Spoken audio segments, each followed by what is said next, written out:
우리가 현저하게 깨달을 수 있는 것은 어리석은 자가 어떠한 삶을 살아가는가, 어리석은 자가 성경에서 어떤 삶을 살아가는 자로 묘사되어지고 있는가, 그리고 하나님께서 어떤 자의 편에 서서 하나님이 함께 하시는가 하는 것을 우리가 깨달을 수 있으며, 그리고 7절에서 읽은 말씀과 같이 하나님께서 그 억압과 압제 속에 있는 그러한 사람들을 향해서 하나님께서 그들의 삶에 개입하셔서, 하나님께서 다시 말해서 삶의 각자의 우리의 삶의 역사에 개입하셔서 하나님께서 그들의 삶을 어려운 가운데, 특별히 7절의 말씀을 보게 되면 이스라엘의 구원이 시온에서 나오기를 원하도다. 시온이라고 하는 것은 다윗성을 말하는 것이죠. 그리고 예루살렘을 의미하기도 하죠. 자, 그렇게 예루살렘에서 하나님의 이스라엘의 구원이 나오기를 원하는가, 그리고 그의 백성을 포로된 곳에서 돌이키실 때, 그러니까 그 포로된 압제와 억압 가운데 있는 백성들을 하나님께서 그들의 삶의 현실에 개입하신다라는 거예요. 그래서 하나님께서 그들의 삶 속에 개입하실 때, 그래서 그들의 삶이 바뀌어지게 된다라는 거예요. 그것을 이제 야곱이 즐거워하고, 그리고 이스라엘 백성이 기뻐한다. 하나님께서 개인의 삶의 역사에 개입하셔서 그들의 삶을 억압과 압제와 포로와 고통 가운데 있는 그러한 삶 속에 하나님께서 개입하심으로 그들의 삶이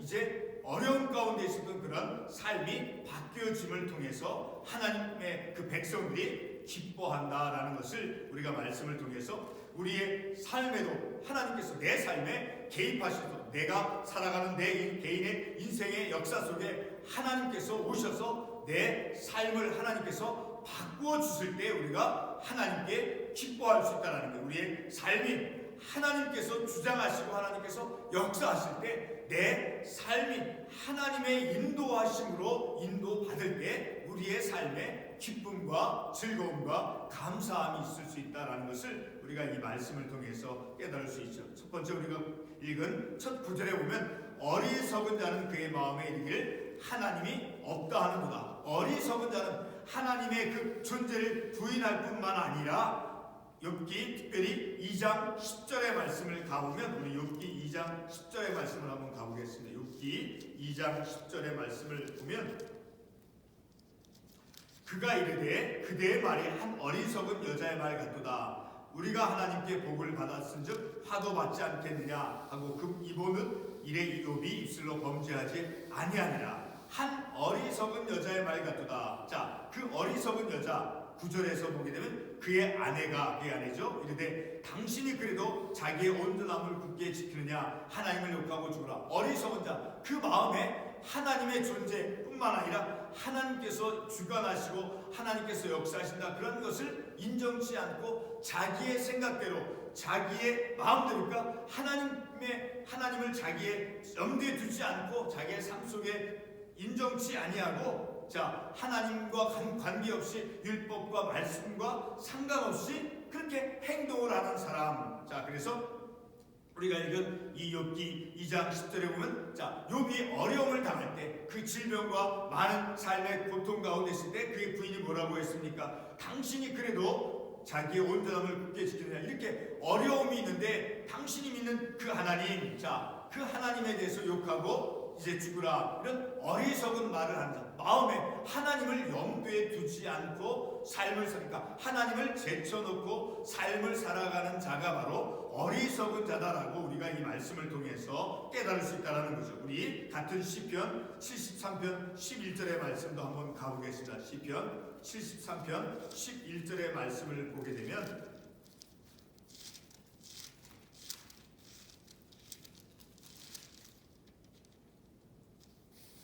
73편 11절에 말하기를 하나님이 어찌 알랴 지존자에게 지식이 있으랴 하는도다. 그러니까 하나님에 대해서, 하나님의 그 존재에 대해서 하나님께서 내 삶을 알지 못할 것이다. 하나님께서 우리의 삶을, 인생의 삶을 간섭치 못할 것이다 라고 이렇게 어리석게 생각하는 자가 바로 어리석은 자임을 우리가 이 말씀을 통해서 알 수 있다는 거죠. 자, 그리고 2절에 보게 되면, 자, 그렇게 어리석은 1절과 하반부 2절에서 계속해서 보면 그런 어리석은 자가 세상에 부패하고 많이 있고, 그리고 선을 행하는 자가 없다라는 거예요. 그러니까 2절에서 계속 보면 하나님께서 하늘에서 인생을 굽어 살피사, 하늘에서 하나님께서 살펴보신즉 하나님을 찾는 자가 없다라고 2절에서 말씀하고 있죠.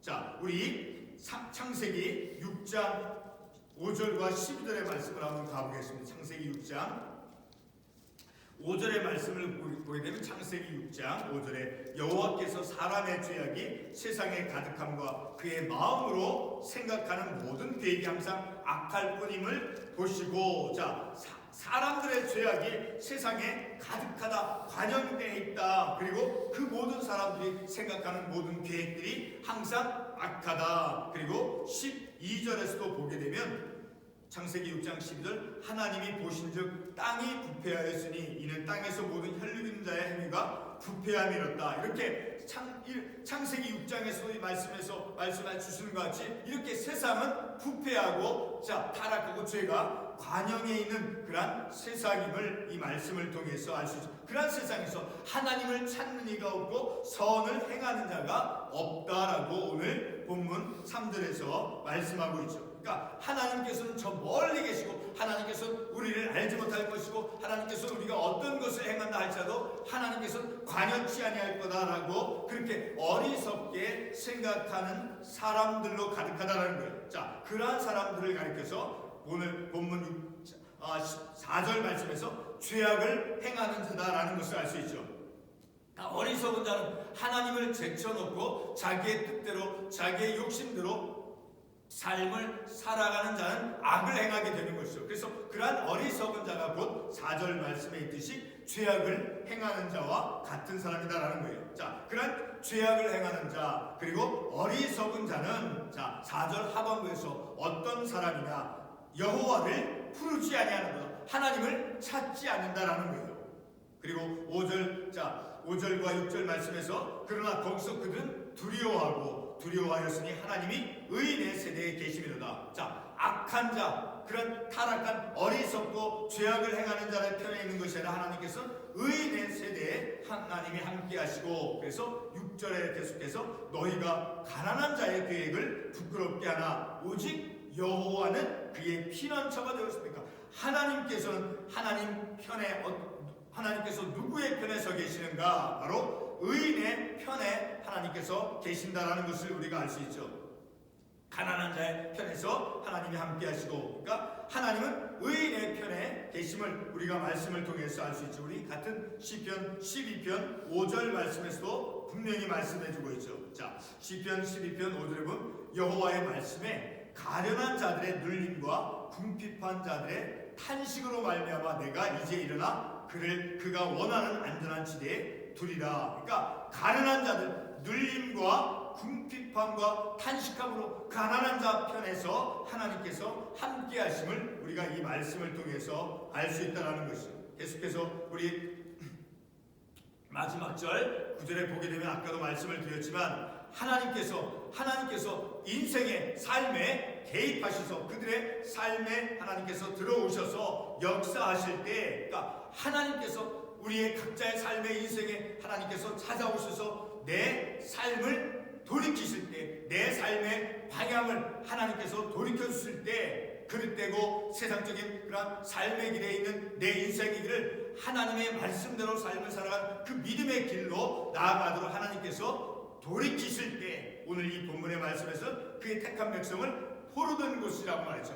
어떤 압제와 고통과 그런 억압 가운데 있는 그런 백성들을, 그들의 그런 삶을 하나님께서 그들의 삶의 방향을 돌이켜 주신다라는 거예요. 그럴 때 그들에게 희망과 소망이 있고 그들의 삶이 하나님 안에서 기뻐하고 즐거워할 수 있다라는 것을 우리가 이 말씀을 통해서 깨닫는 것입니다. 오늘 우리가 특별히 이 말씀을 통해서 7절에 있는 말씀, 우리 그의 백성을 포로된 곳에서 돌이키실 때 내 개인의 삶, 하나님 내 삶 속에 찾아와 주셔서 내 삶을 하나님께서 돌이켜 주시고 바른 믿음의 의인된 자로서의 삶의 길로 나아갈 수 있도록 하나님 내 삶을, 내 인생의 길을 하나님께서 돌이켜 주시옵소서. 내 인생에 하나님께서 내 인생의 삶의 현실에 하나님께서 찾아와 주셔서 내 인생에 하나님께서 개입해 주시옵소서. 그리하여서 바른 믿음의 길로 나아가도록 하나님 저의 삶을 하나님 다스려 주시고 주관해 주시고 인도해 주시옵소서라고 하는 그런 분명한 믿음을 가지고 우리의 삶을 살아가야 됨을 우리가 이 말씀을 통해서 깨닫게 되어지는 것입니다. 우리 함께 기도하겠습니다.